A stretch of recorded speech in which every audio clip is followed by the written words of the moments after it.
So before we get started, I wanted to take a moment to acknowledge the traditional custodians of country throughout Australia and recognise their continuing connection to land, waters, and culture.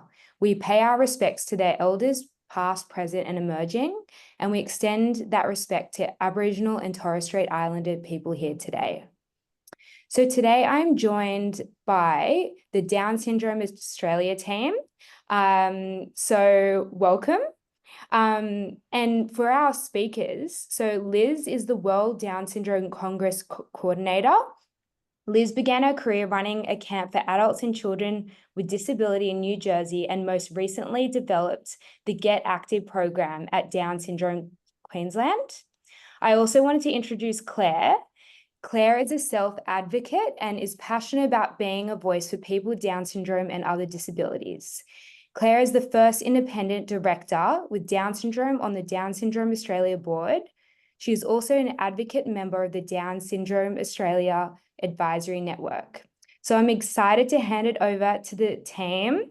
So take it away, Liz and Claire. Thank you so much. We are really excited to be here this afternoon. Thank you everybody for jumping on and joining. I'm just going to share my screen now just so that we can get onto a presentation. I won't be 2 seconds. My apologies. Okie dokie. So, yeah, Claire and I are very excited to be with you this afternoon. We're going to start off our session this afternoon with just a quirky little video just to get rolling. So I'll get started straight into that. People with Down syndrome have special needs. Special needs? Really? It would be special if people with Down syndrome needed to eat dinosaur eggs. That would be special. One dinosaur egg. Enjoy.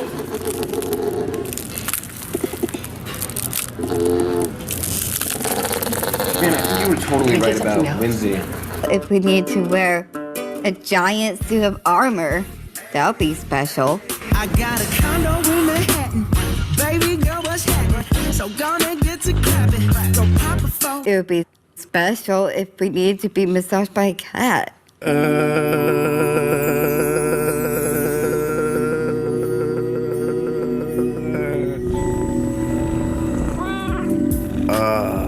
If we needed to be woken up by celebrity. Wakey, eggs and bakey. Where are you?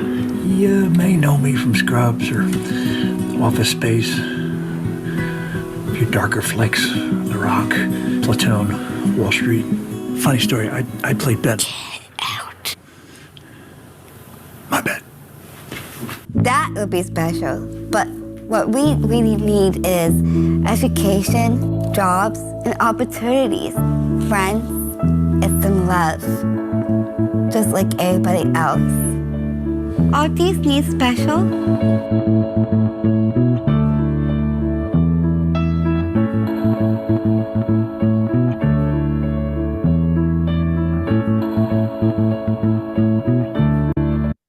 Alrighty, so I'm going to pass over to Claire to start us off and give us an explanation on what is Down syndrome. So over to you, Claire.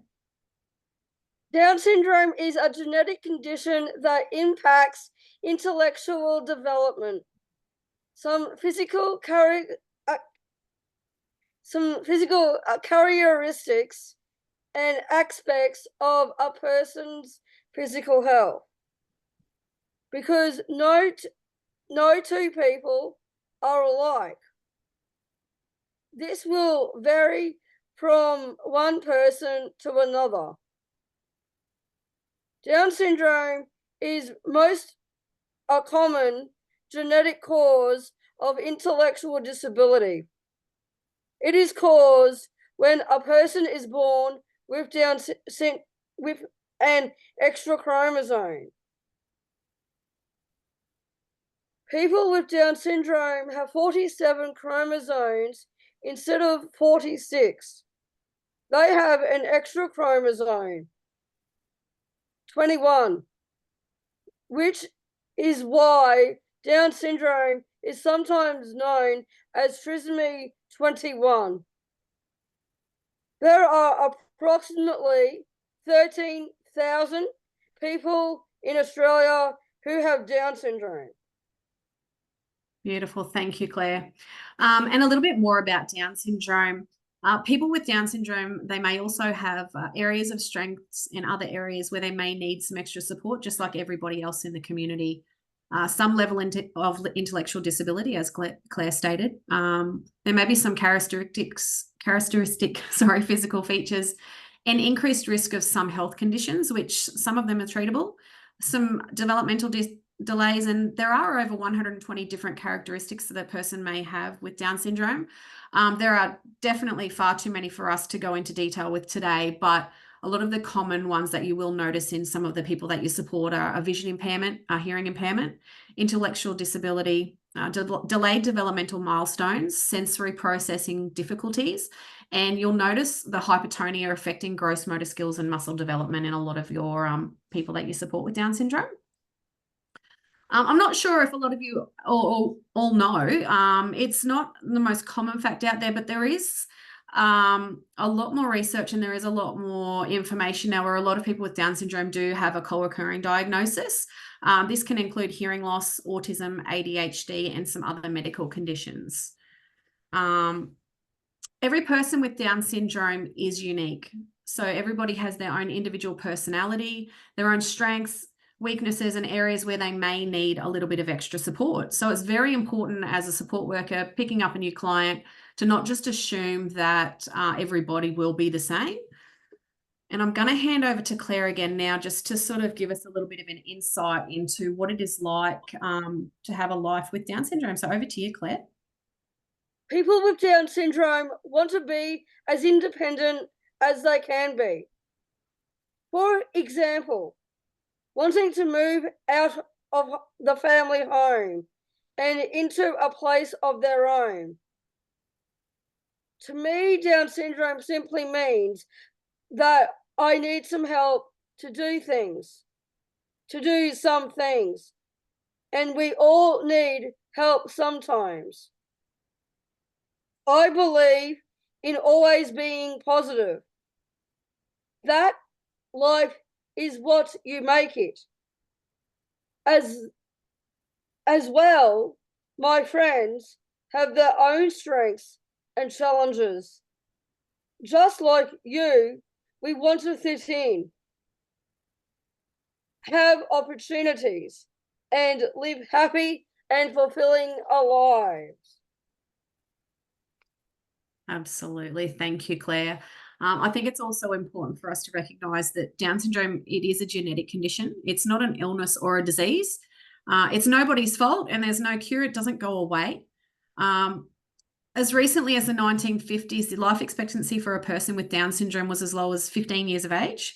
And with medical advancements and a lot more research and social sciences improved health, we're now looking at a longer lifespan of a person with Down syndrome, and we're reaching an aging population where you'll find that you may be supporting people well into their 60s and 70s now, which is a really exciting thing. And this is where we have to jump in and have more research and have a little bit more understanding of our aging population. As Claire mentioned before, and as I mentioned before, one of our key characteristics of a person with Down syndrome is intellectual disability. So intellectual disability is a lifelong condition that affects a person's intellectual skills and their behaviour in different situations. This can include difficulties in their communication, their memory, their understanding, problem-solving skills, self-care, social and emotional skills, and physical skills. What this means is it may impact areas of a person's life conceptually, socially, and practically.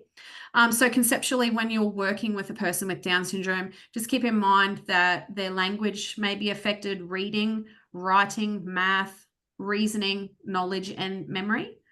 Socially, you may see that a person's empathy is affected, their social judgment, communication skills, and ability to follow rules. This could be following rules incessantly, or it could be not following rules at all. And also then practically independence in areas such as personal care, responsibilities, organizing things, following instructions. In some cases, people, as I said before, they may have that co-occurring diagnosis. So you may find that one of your people that you're supporting has ADHD or autism as well as Down syndrome. So that's very important to keep in mind when you're then managing behaviours and other sort of characteristics. Now, one of the fun things that we like to talk about is our common myths within society of a person with Down syndrome. And these are myths and misconceptions that I think that we all grew up with and everybody has heard along the way. And I'm sure that as working with all of your different clients that you will know that you can dispel a lot of these myths, but I just wanted to run through a couple of them. Our first one being that there are varying degrees of Down syndrome. This one is a definite myth. There are not degrees of Down syndrome. Either you have Down syndrome or you don't have Down syndrome. There are different types of Down syndrome, but there is not a degree. So the most common form of Down syndrome is your trisomy 21. There's also translocation and a mosaicism, which is our most rare type of Down syndrome. There's also a misconception out there and a myth that all people with Down syndrome do look alike. This is simply not the case. A person with Down syndrome are going to look like their biological family. They're not going to look like the next person that has Down syndrome. There is also a misconception out there that people don't experience a full range of emotions. This is definitely not true, and I'm sure that you all experience this with all of your range of people that you support. There is a misconception as well that people will not pick up a new skill. I don't believe this is out of any fault of anybody's with this misconception, but I find that people are not given the opportunity to learn a new skill. So it's understanding somebody's goals and what they would like to achieve and then giving them that opportunity to reach and obtain that new skill. Another misconception is that people do have a short lifespan. Again, not true. People with Down syndrome are living into their elderly, retirement ages of 60 to 70, which is quite a, the lifespan of most people these days, maybe a little bit older, hopefully. And then Claire can also give some insight into this one. People with Down syndrome are always happy. Claire, do you like to talk first thing in the morning? Are you always happy? Well, generally most times I am, but I think first and foremost, I'm not that great first thing in the morning. Mainly because I see it as, let me wake up first. Please don't talk to me straight away. Exactly. I think that is one of our major misconceptions, is that people with Down syndrome are always happy. Not the case. Absolutely not the case. I'm going to hand over again to you, Claire, to run us through some of our communication and language, which I think is a very important thing that you're very passionate about. So over to you, Claire. Simple, open, and respectful communication with the person with Down syndrome is an important part of supporting participation in all aspects of the community. Language can empower people with a disability or do the opposite and strengthen limiting stereotypes. Words and the way we communicate shape how a person is accepted in the community. Thank you, Claire. And continuing on. Yep. The terminology referring to disability has changed over the years. Now, a commonly accepted terminology is a person with Down syndrome or a person who has Down syndrome. Avoiding using outdated, degrading terminology that refers to difference in cognitive ability. Today, we refer to a person with an intellectual disability. Remember that Down syndrome is a chromosomal condition, not a disease. Thank you, Claire. Well said. All righty, we're just going to share a little bit of a video now, which gives some really good insight into some of those misconceptions that our people that we're supporting do face every day. It does have a tiny little bit of language in it. I do apologize for that.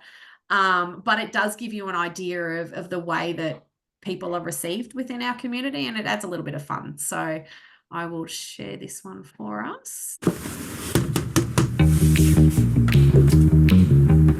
Hi Stephen, you ready to go?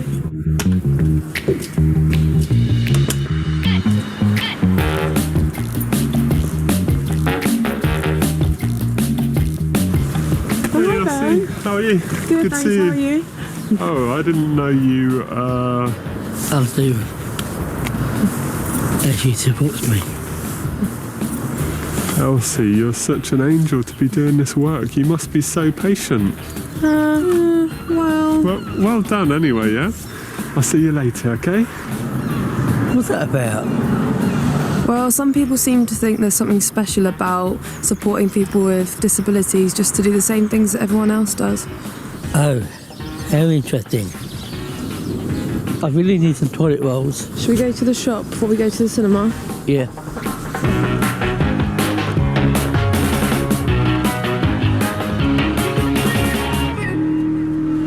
Hello, young man. You've been doing your shopping? Well done you. What have you got? Toilet rolls. Wow, you have bought your own toilet rolls. You must feel so proud of yourself. You are an inspiration. I am so inspired by you. Is this for real? I just think some people find it hard to understand that people with disabilities can do things independently. For fuck's sake. Well, really, I do not think that sort of language is appropriate. Sorry? I don't think it's appropriate for someone like you to use language like that. It's not appropriate. Explain that one to me. When you have a disability, especially a visually recognisable one like Down syndrome, I think sometimes people see you as an eternal child and they see you doing things like drinking alcohol, smoking, swearing, and they just get upset about it. Well, that's fucking weird.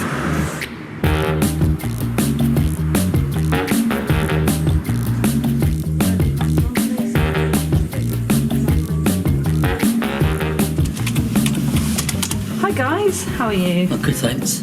2 tickets to Born Again, please. Born Again, that'll be £7. Stephen's paying. Oh, right. £7. Thank you. Here's your £3 change. That's my money, my change. Right, sorry. Okay, so that's £1, £2, and that's £3 change in total. Keep that safe, okay? Here's your 2 tickets. Oh, here's your tickets. Okay, well done. Enjoy the film. Thank you. Oh, wait, guys, did you manage to get your van into the disabled parking space? I don't drive. Don't you hate it when people use those spaces when they don't need them? No, we walked. Oh, look, there he is. Hi, Steve. All right. See you guys later. Do you want to come on? Yeah, let's go see the movie.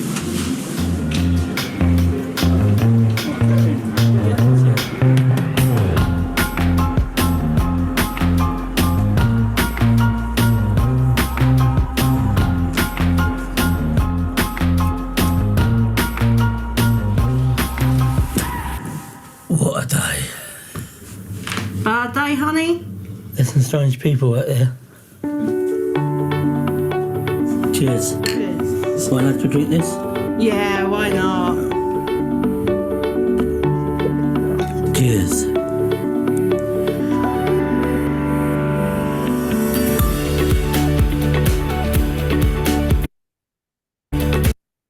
All right, so that kind of just gives a little bit of an overview of some of those misconceptions that everybody has. And then if you take a minute to think about the way that that support person was helping Stephen, she was doing the right thing by redirecting communication to go straight back to him and just allowing him the chance to sort of do his thing and be out there in the community. And that's one of the biggest misconceptions, is that someone can't, but you'll know by your individual people that you're supporting what people are capable of and what people are not capable of. So it's just very important to really engage with the person. So we're now going to go on to some of our communication principles. And as I said, it's always important and always essential to communicate and engage directly with the person with Down syndrome. Try and speak to the person individually and not their support person or their family member. If you're having a conversation, do the person, the respect to speak to that person. So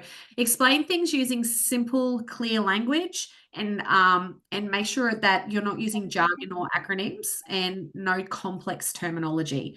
And then be specific. Sorry?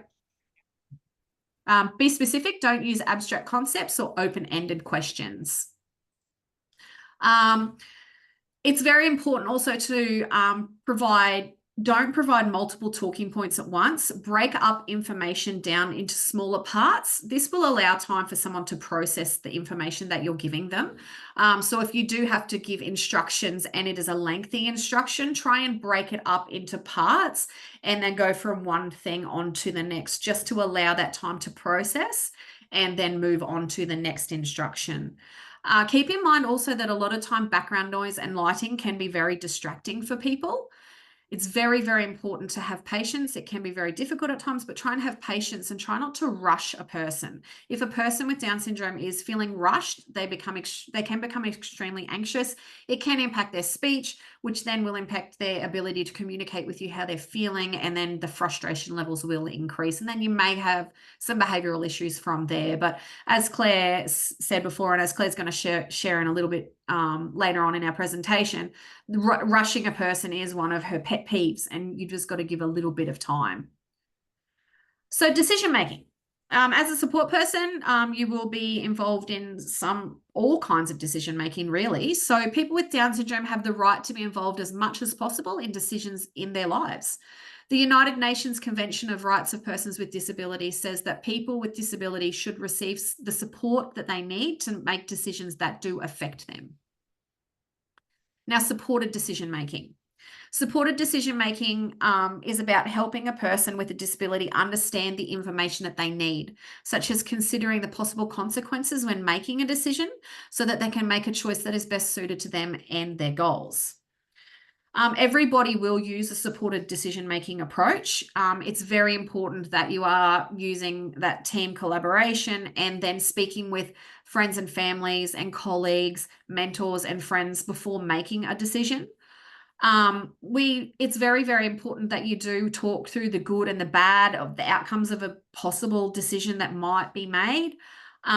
Thinking about all sorts of things. It might be you're having a discussion on somebody going on a blind date, or they might like to buy a car or change jobs, change where they're living. It's just very important that there is that supported network of those decision-making processes. Now, our dignity of risk. Having the chance to learn about the positive and negative consequences of decisions is known as dignity of risk. People in all walks of life learn how to make well thought out decisions by being given the chance to also make bad decisions. So this is how everybody learns. It's how we learn to make good choices and bad choices. And this doesn't relate to people just with disability. This is for everybody. So it's important that you're not crowding your person with Down syndrome too much that they aren't free to then make mistakes in their lives, because that is the way that we are going to learn. You can advise and you can try and, give different options, but ultimately sometimes making a bad choice is not always a really bad choice. We do learn from things. So as a support worker, there can be a conflict of interest in helping a person with Down syndrome with significant decisions in their life, as you are in a paid position. So the lines, they can be kind of blurry sometimes, and it is important that you understand that you are in a paid position when you are working with a person with Down syndrome. So you can encourage and support the person to be independent and make their own decisions in day-to-day life. You should not support a person with Down syndrome to make decisions about their paid support. That is a team collaborative approach, and that is important that you consult with families and the other support networks within their lives if there is changes to, anything financial or any big decision-making processes. So very, very important to understand, as we said, that everybody is an individual. Everybody's needs are going to differ from one person to the next. The most important thing that you can do is support on focusing and supporting them in the way that they want to be assisted with their goals. So Claire's goals are going to be very, very different to my goals. It's just very important to understand your people that you're working with and that you're supporting. So some of our good support principles, they do include having high expectations for what a person can achieve. So make sure your expectations are high. Don't keep your expectations low. Aim for the stars is what I always say. Supporting a person to become more important, I believe, is very, very important. Support communication. That's not just with your person you're supporting. That's with their whole network of friends and family as well. Try and be very, very engaged. Be active. Don't be on your phones and just think, oh, you know, that person's off playing a game of soccer. I'm just going to sit on my phone. Try and be active and engaged with a person and the times that you're supporting them with. Be consistent in your schedule. I know, Claire, you do not like changing your schedule too much, so be upfront and be open with any sort of changes in schedule. Claire uses a lot of digital communication needs. Other people will use, you know, communication books and all sorts of things, and try and make sure that your interactions are always meaningful. I think that's a really, really important one. We're going to jump on to our next slide now, and Claire's going to give us a few sort of insights into some practical strategies that I think really help you, Claire. So take it away. It's important to appropriately meet the needs of the individual, and don't assume all people with Down syndrome are the same. A person's support is a team approach. Please respect the team and establish good communication system. Support does not mean being a mother, but being a friend who respects the boundaries of our personal interactions. Finally, don't rush the person. Give them space and time to process information. My support person and I start with a coffee and we go through my list of jobs for the day that works very well for us. And this is the my list that I'm actually just wanting to show you all. This is how it starts, and then it usually repeats actually on the back.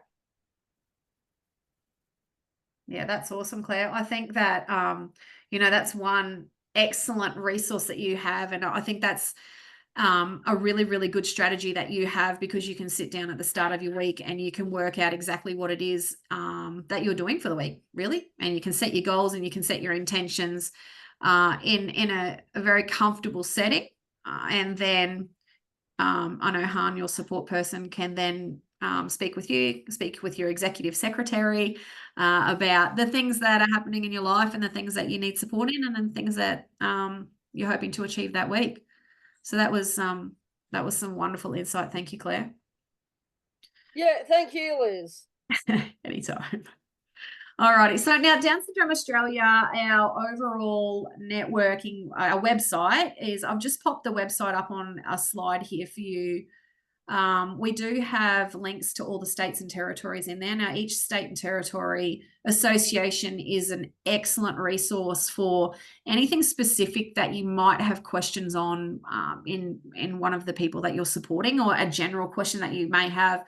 We have, you know, thousands of resources between all of our states and territories, and then on our national site as well. If you go into the resource hub, it'll link you into all sorts of topics and questions and things that you can download and read, and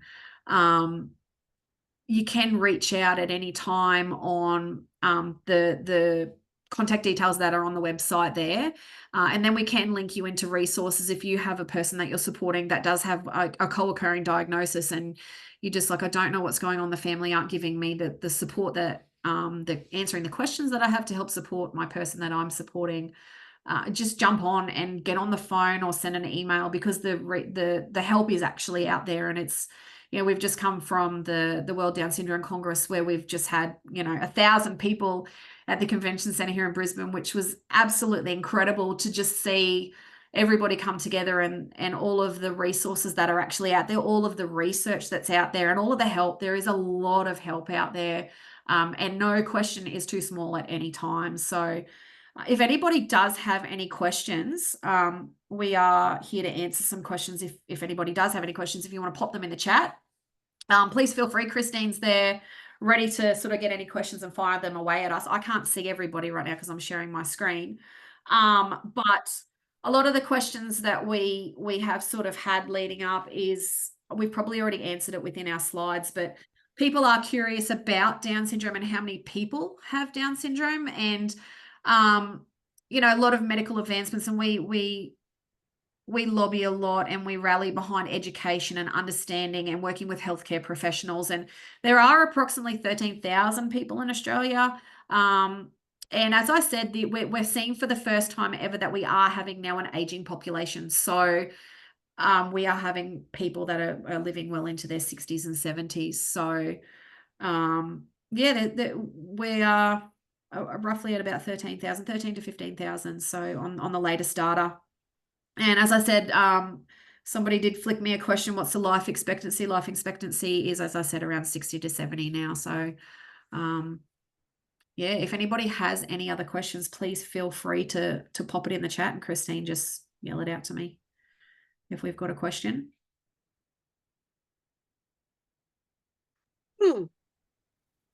Liz, would you mind just going back to the first slide? The team were just interested in looking at some of that chromosomal information. Of course I can. I'll skip past the videos, hey? Okay, so we are a person with trisomy 21. We've got 47 chromosomes instead of the 46, extra chromosome at number 21. That's why we do, we hear a lot of organisations, T21 or 21.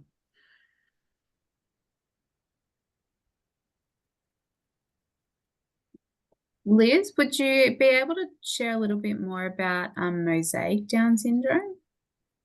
Yes, I can. So mosaic Down syndrome is I guess it's probably the most rare form of Down syndrome. I worked with the lady Gillian at Down Syndrome Queensland. So mosaic Down syndrome, you won't see a lot of the same physical characteristics as a person with trisomy 21. There seems to be a less of a physical characteristic. There is different, as I said, there are over 120 different characteristics of a person with Down syndrome, but the level of the intellectual functioning is a little bit high. It's just very, very, very rare. It's not one of our typical types of Down syndrome. Claire, do you have your hand raised? I'm sorry. Yes. So basically, I'm just wanting just to share with you that I'm actually 42. Yes. I truly think that life is great, and I feel great. But I can tell you, if you really need to ground yourself, ground it. If you know how to. Thank you, Claire. I should ask if anybody in the room knows Hugh Jackman, Claire. What do you reckon? Yeah, good work, Liz. Thank you. Liz, are you able to touch on a little bit the commonality of people with Down syndrome getting dementia? So yeah, we are finding that there is a population increase in early onset dementia. So it's something to be very, very aware of. And if you are noticing your people with Down syndrome exhibiting sort of traits or symptoms of dementia, then tap into your local state and territory organisation pretty quickly, I think. We are actually doing some projects at DSA on young people that are exhibiting sort of more frequent and commonly occurring signs of dementia. So unfortunately, it is, there's a lot more research happening on it, but there is that increase in what we're seeing. So you'll notice certain characteristics and traits and memory loss and certain things that are happening, and speaking to the support networks that are around you is important, and speaking to the family and diarising and noticing things that are going on.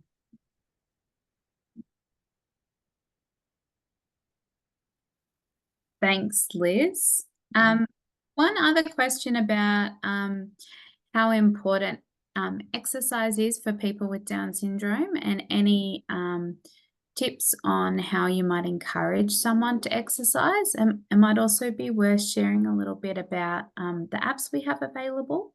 Yep. This one. Yeah, for sure. I should have put them up in a link, but they are on our website. So yeah, exercise is extremely important. Health, exercise, and diet, extremely important. So I find the best thing that you can do is, I like to say that it's finding somebody's currency. And it's really hard to get people motivated sometimes.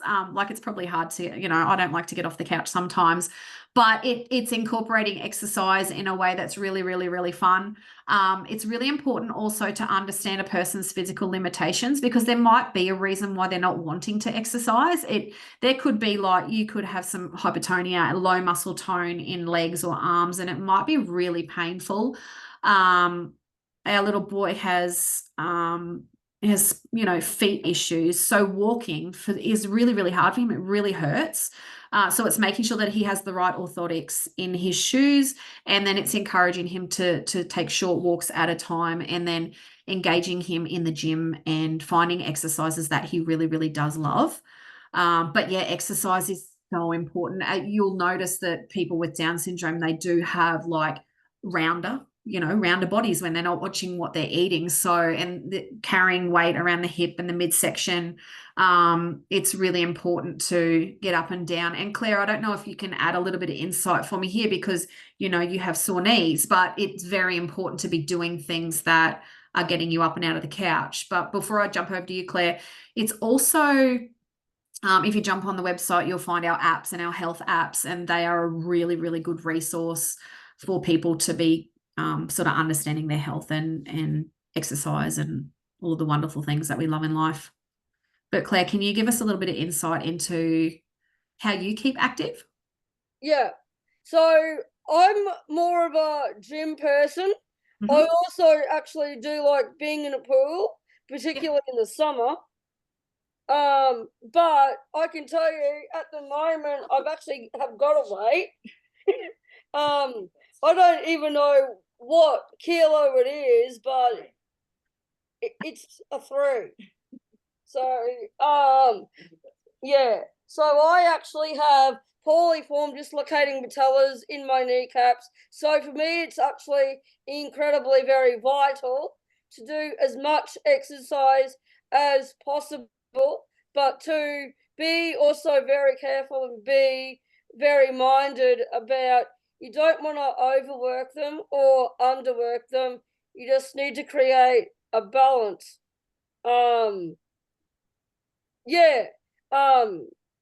Perfectly answered, Claire. Thank you. Yeah, that's generally about being careful. That's good. Thank you.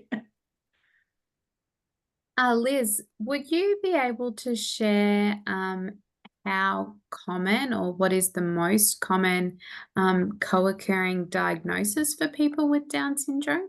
Yeah, for sure. From the research that we have, and it is, we aren't 100% sure. There's a lot more research, but we do find that autism and ADHD are the most common co-occurring diagnoses. It's somewhere between 20 to 50%. People will have autism and Down syndrome and autism, which I think is really handy to know. And if you've got clients or support people that you're supporting, who are on the spectrum, there are different ways of sort of managing and handling and engaging with people. I think it's really important to understand. A lot of families, maybe people a little bit older, maybe haven't ever gone down the road of having that co-occurring diagnosis sort of researched and looked into, but it is definitely there.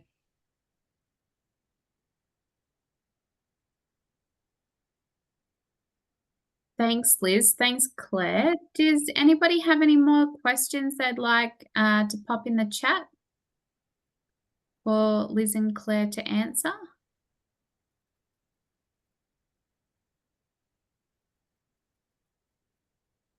Claire, you've got your hand up.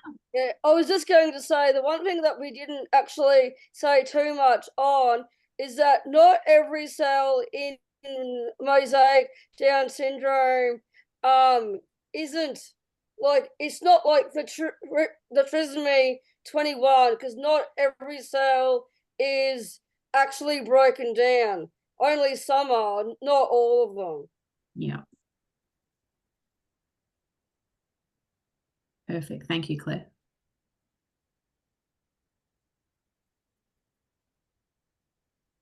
I'm not seeing any more questions coming through at this stage. Oh.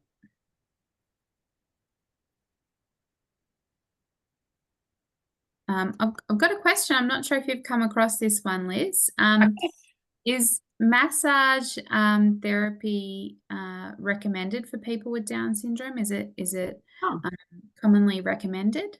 Yeah, look, I think it's individual. I think that you would have to understand what the person is requiring. Is it massage therapy or do they need physiotherapy? But yeah, I mean, Claire, would you say no to a massage? Like, I wouldn't say no to a massage if it's there and if it's part of a person's plan and it's a thing that is funded, then yeah, definitely. I think that all sorts of holistic medicines and therapies are definitely beneficial in everybody's life. So yeah, definitely. But I'd be looking further that if the massage is because a person is exhibiting a lot of sore muscles and low muscle tone and all of those types of things, I'd investigate a little bit further to just ensure that it's not just massage therapy that they need. They may need physiotherapy or occupational therapy. But Claire, please feel free to jump on in if you've got something to share to that. Yeah. So the massages I actually get, I love the head to toe full body massages, but I actually have the lymphatic drainage massages, and I love them. Yeah, absolutely. And yeah, I think that that's not just a person with Down syndrome that benefits from that, but yeah, definitely if your person that you're supporting is, you know, if you think that's a good idea for them, I would definitely consult with them and then their support people to find out if that's something that is possible. Definitely. Yeah, and I will just add to this too, Liz, that I also take quite a lot of vitamin supplements, which I've been taking for a very long time. Actually, most likely from the time that I was 2. Yeah, there you go. Yep. Great responses, Claire and Liz. Would either of you be able to touch on some of the specific medical conditions that are more prevalent for people with Down syndrome? Yeah, look, it's like you and I. It could be any kind of medical condition. You could have, it's so general that it's a medical condition that you or I might have. You might have somebody that has a heart murmur. You might have somebody that has, you know, like Claire, the patellas aren't formed properly in her knees. Like it's there's not like a set list, and it's not it's really understanding your own individual client and understanding that there may also be medical conditions associated with it, like everybody else. Thanks, Liz. I do have another one. Yep. Can kids who have Down syndrome go to schools with other children that don't have a disability, or do they need to go to special schools? No, we advocate very strongly for what's best for the person, but inclusive education is, I am very passionate about this, as I'm sure Claire is, and a lot of people are. So you do not have to go to a special school, no. Yeah, and I totally agree with that, Liz. Yeah. And because like I've had some friends who have gone to special schools, but I think if you're able to be in a mainstream, then you're supposed to be in a mainstream. Absolutely. Like all the schooling, like the schooling that I've, have went to. Yep. I basically attended all mainstream schools. Absolutely. Yep. Thank you, everyone. And thank you so much, Claire, Liz, and Christine. You guys were fantastic. And it was great to see everyone so engaged in the chat. We'll send a link to the recording tomorrow afternoon. And our next webinar will be on the 4th of September with UTAC. So looking forward to it. Thank you, everyone. Thank you. Yes, thank you. Everyone. Thanks, guys. See ya. Bye. Bye.